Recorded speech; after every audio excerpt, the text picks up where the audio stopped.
Hello everyone, my name is Waragoda Savinda Sandagoma Kaldera, and I'm going to inform about the key performance analysis on clothing retail in the UK. So let's start the presentation. First, we go about the table of contents here. I'm going to introduction, major players, business metrics, company's business dashboard, data visualization, summary statistics, predictive analytics, and finally, I'm going for my recommendation and conclusion parts. So, in talks about the UK retail marketing, according to the Mintel 2024, the UK clothing retail market is big and growing market in the country. It has in 2024 it has reached almost around 67 pound billion total consumers.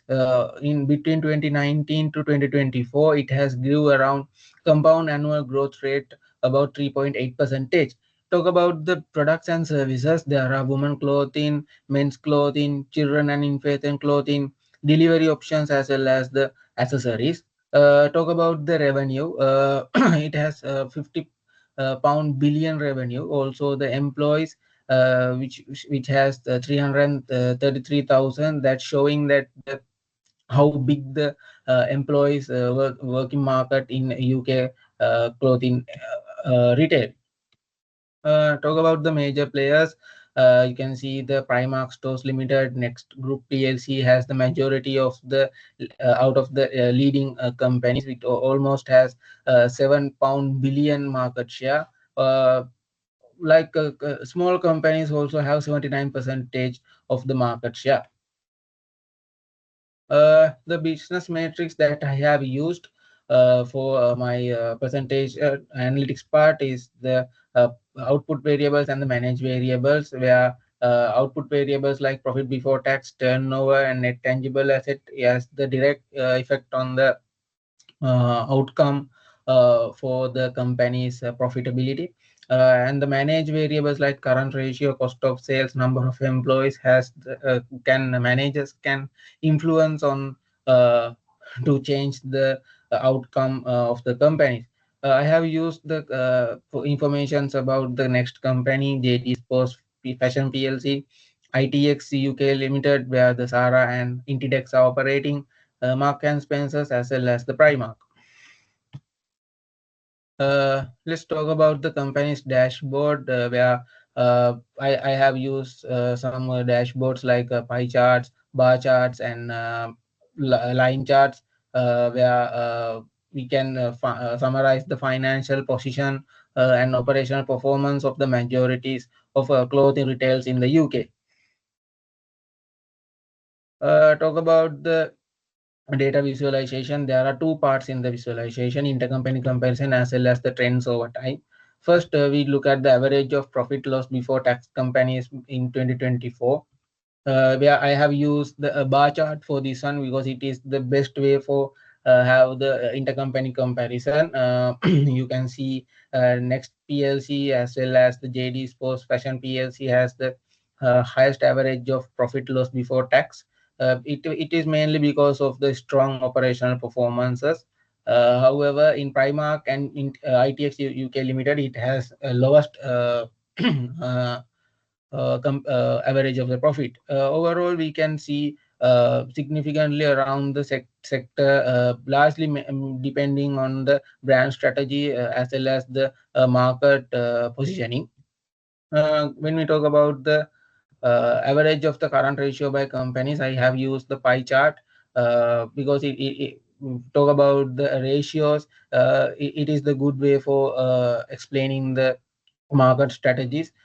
We can see in this pie chart, it highlights the financial flexibility across the sector in this chart.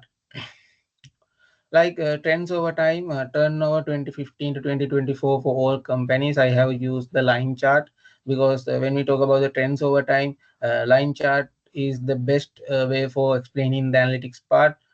We can see in 2020, due to the pandemic era, there was a little drop.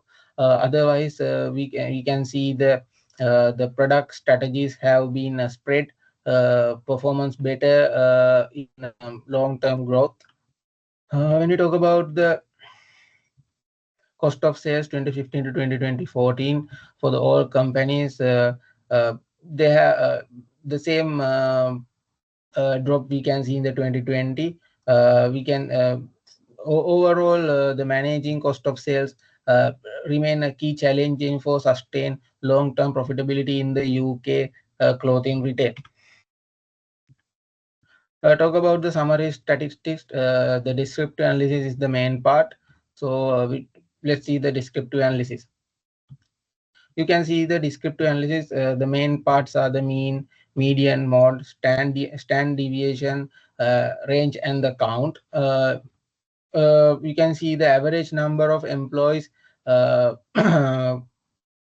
shows that the industry relies heavily on its work. Like I said in the introduction part, the by 2025, 333,000 employees are working on UK retail market. That shows the how much it relies on the employees. Also, high standard deviation between turnover and cost of sales shows the variation between the selected companies, and the turnover, the median of the turnover is lower than the mean, which means the few big companies said the industries is average. Also, the most of the business can pay their short-term debts because the average current ratio is around 1.12. Talk about the predictive analysis. There are two parts: correlation analysis and the regression model. Talk about the correlation analysis. You can see the strong positive link between turnover and the cost of sale, which is 0.981. It's showing the more sales, more cost that has the companies need to pay.